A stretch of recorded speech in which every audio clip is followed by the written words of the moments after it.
Hi, I'm Sydney Thomas. I'm making this video for my first aid class on splinting and extremity. So in this case, I have injured this index finger. So I'll be demonstrating on myself, but when performing first aid on another person, the first thing you would do is gain their consent. You can do this by asking them, like, is it okay that I help you? They should reply yes, and then you can continue. Okay, then you would go on to check for any life-threatening injuries that they would have. Which, I mean, in this case, your index finger, you're okay. So then next,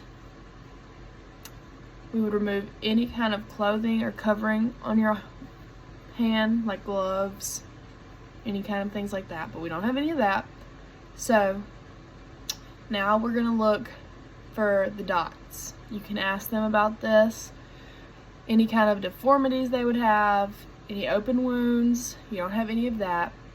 Tenderness or swelling. In a normal case, you would have like tenderness or pain or swelling in the finger when it gets hurt, but in this case right now there isn't any. So then we would check for the CSM, which is circulation. So to check for the circulation in your fingers, you would check for your pulse.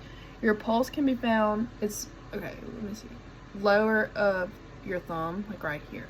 So you could like put two fingers on there. Okay, you realize that there's pulse, you're good on circulation. Now, we're going to ask them next if they can feel their fingers. You can do that by just like gently tapping or touching their fingers. You want to be really gentle, kind of like this, and ask them, can you feel that? They should reply yes or no.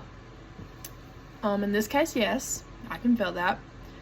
So that is your sensation, and then we're going to move on to movement.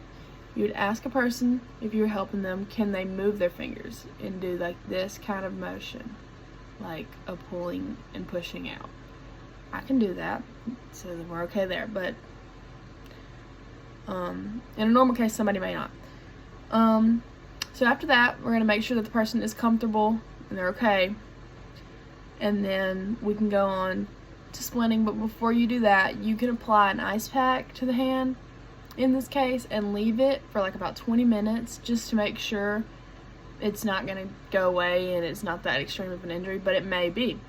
So when we take the ice pack off, if the pain is still present, then you go ahead with splinting the finger. In doing this, in this case, in fingers, you would just tape one finger to the other finger in the type of splint. But to do that, you want to put gauze in between. So we have that here. So we're going to put gauze in between these two fingers, kind of like this. You really want to avoid like much movement if it hurts somebody really bad, just so you don't have any further injury. Okay. Then we come with tape and tape the two fingers together. Also, still trying not to have much movement, going upward and just going around the fingers. This is literally just house tape. In most cases and scenarios, this is what you're going to have to work with if you're at home. So that's what we're working with here. And we're just going to tape it all the way down the fingers as we can. We might need more tape. Hold on. And we're just going to come around and tape them together so that if one finger moves, both finger moves. In that type case. Okay, make sure it's really tight. So once you do this, you can go and use the rice method for like, I wouldn't go very long, just getting rest and using ice to take any of the fever and the pain out of your fingers. You can use some compression and keep it elevated.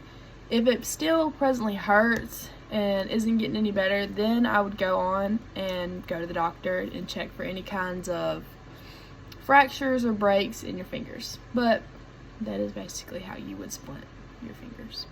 Thank you.